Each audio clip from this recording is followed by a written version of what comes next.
So the next thing we're going to learn is about a potentiometer. So what is a potentiometer? The potentiometer is designed to replace your voltmeter.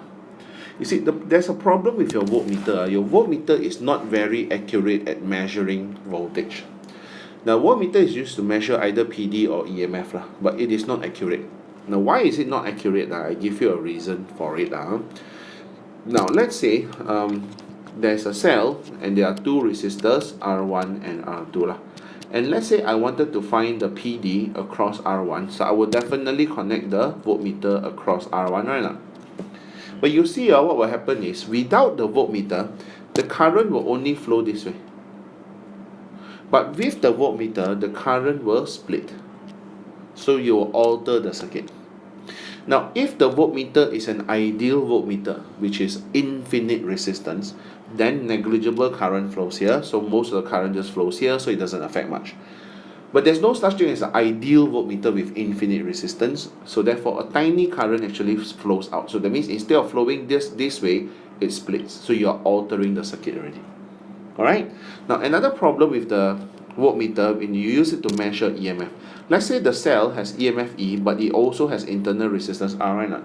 So when we connect across a voltmeter, we always assume that the voltmeter gives you exactly the EMF, which is actually not to say very true. You know why? Because when the current flows from your cell to your voltmeter and back to here, alright, there will be a little bit of PD at your internal resistance. Because the original equation for Kirchhoff's second law is this EMF equals to this PD plus this PD. Now, if the PD here is 0 or almost 0, then the voltmeter reading is your EMF. But because the voltmeter has a high resistance but not infinite resistance, that means a small current will flow right now. So there will be a small PD here. So that means the voltmeter reading will be slightly less than the EMF. Okay now, so the potentiometer will be able to measure EMF and PD accurately because it will not draw any current out of the circuit. And if it does not draw any current out of the circuit, that means it will not alter the circuit. So you will get the readings accurately. So I'll show you how it works. So firstly, your potentiometer basic circuit must consist of a driver cell connected to a uniform slide wire. Now this uniform slide wire is different from your normal connecting leads. Your normal connecting leads are made of copper, which has negligible resistance. This uniform slide wire has a high resistance, example like constantan or tungsten. Alright, so while there's negligible PD here, we must assume there's a significant PD here. So how does it work, right? Now, if let's say you want to measure the EMF of a cell, so for the purpose of discussion, let's ignore internal resistance first. Let's put the test cell here. We want to measure the EMF. So how must we connect? We must ensure that the positive terminal of your test cell is connected to the positive terminal of your driver cell. And the negative terminal of your test cell is connected to the negative terminal of your driver cell. So what will happen is, this is a galvanometer and this is a jockey. That means it is like you connect a wire to like a copper pen that you can touch along the wire. So you can select which connection or which point on the wire on the connector. Let's say I touch here. Let's say my galvanometer doesn't give me 0. So I will need to either shift left or right, touch on this tungsten or constantan wire until my galvanometer reads 0. So when the galvanometer reads 0, what does it mean? Now the galvanometer is supposed to measure current. So if the galvanometer shows 0, that means there's no current here. And when will they have no current here? When the potential at this point equals to the potential at this point. Because current will always flow from higher to lower potential. But if the potentials are the same, then there's no current flow. Okay now. So these two potentials must be the same. Now at the same time, if there's no current here, there will also be no current here or here. Because current must flow in the complete circuit. It cannot like flow halfway and then stop. So therefore, there's no current here as well. If there's no current here, so therefore the potential here and here must be the same as well. So if this potential is equals to this potential and this potential equals to this potential, can we then say that this PD must be equals to this PD? So that is the first important concept of a potentiometer. Whatever voltage that we are measuring, we connect to these 2 points, and the voltage that we are measuring is equals to this PD across the wire. Okay? Now, the second concept, how do we measure the PD across this? Because this is the one we want to find out, so we must know this PD. Because this PD goes to this PD. So how do we find this PD? Now, if this is a uniform slide wire means the cross-sectional area constant, density constant, everything is constant. So, from the formula R equals to rho L over A, since your area constant, your resistivity constant, so your resistance is proportional to your L. But also, when the current flows through the wire, you have PD, right? So the PD will be equals to V equals to IR. Since your current is constant, V will be proportional to R. So since V is proportional to R, which is in turn R is proportional to L, so we can then conclude that V is proportional to L, which is your second important thing about the potentiometer. So in order to find the PD across this wire, we must use this formula. So from this formula, we can come up with a formula for ratio V2 over V1 equals to L2 over L1. Okay? Now, example how we use, okay. Now, let's say, give you values, let's say this is 12 volts. So, therefore, the total PD across this wire must also be 12 volts. Because there's current flowing here only. There's no current here. So, the EMF must be equals to PD.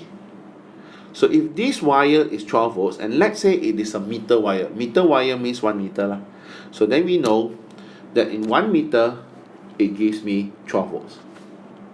Then I find out the distance or the length of the wire for me to balance the EMF. That means when the galvanometer reads 0. So let's say I get 60 centimeters.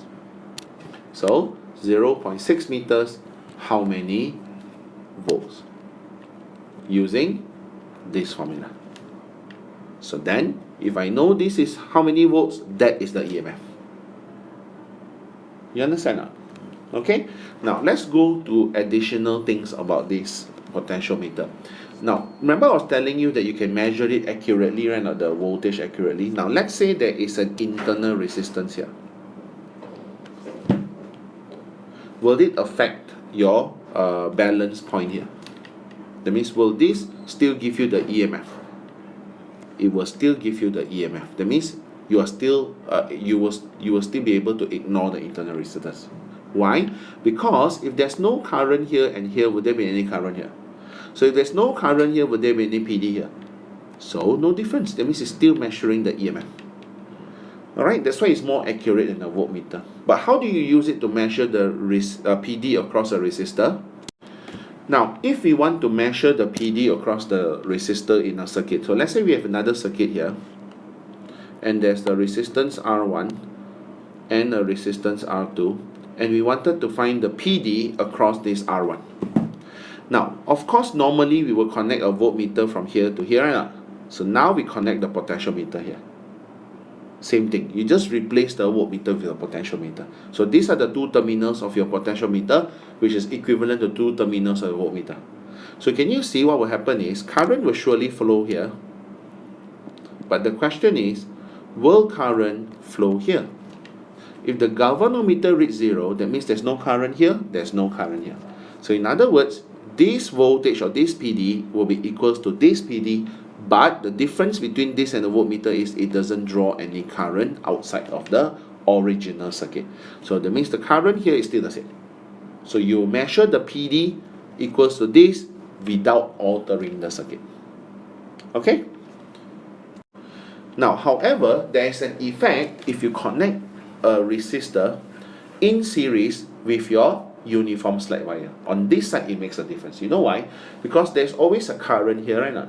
So the EMF here will always be divided between the wire and the variable resistor or a fixed resistor, depending on what you put. So for example, if let's say this is 12 volts, but your wire has a total resistance of, let's say, 10 ohm. And this is also 10 ohm. So the difference is, this voltage across the wire will no longer be 12 volts. This voltage across this wire will now be 6 volts. So that means when you use the formula V2 over V1 equals to L2 over L1, you must treat the 1 meter as 6 volts. So then after that it's the same. That means you have an additional job only, which is to find the new PD across the wire. That means don't assume that the PD across the wire equals to this EMF. How you find the PD across the wire? By using a potential divider formula. Assume that this is one resistor, this is one resistor. So your additional one job, which is to use a potential divider formula to find the new PD across the entire wire. Then you can use back the same ratio, like 100 centimeter, 6 volts. 100 centimeters, 6 volts. So therefore, if this is 60 centimeters, how many volts? Same thing as just now. Okay? Example, now let's say you want to find the EMF here. And we know that this balance length is 70 centimeters, for example. So what is this EMF? So since both are 10 ohms, so the total voltage across this wire will be 6 volts, right? Not? So 70 centimeters, how many volts? Because 70 centimeters balances this. So how we substitute is, the voltage across 70 centimeters is V2 over the V1, which is the total voltage here, 6 volts, equals to the length that is used to balance the test cell here, which is 70 centimeters, or 0.7 meters, over the original length, which is 100 centimeters, so 1 meter. So therefore, your V2 will be equals to 0.7 times 6 volts. So that will be the EMF of your test cell. Okay?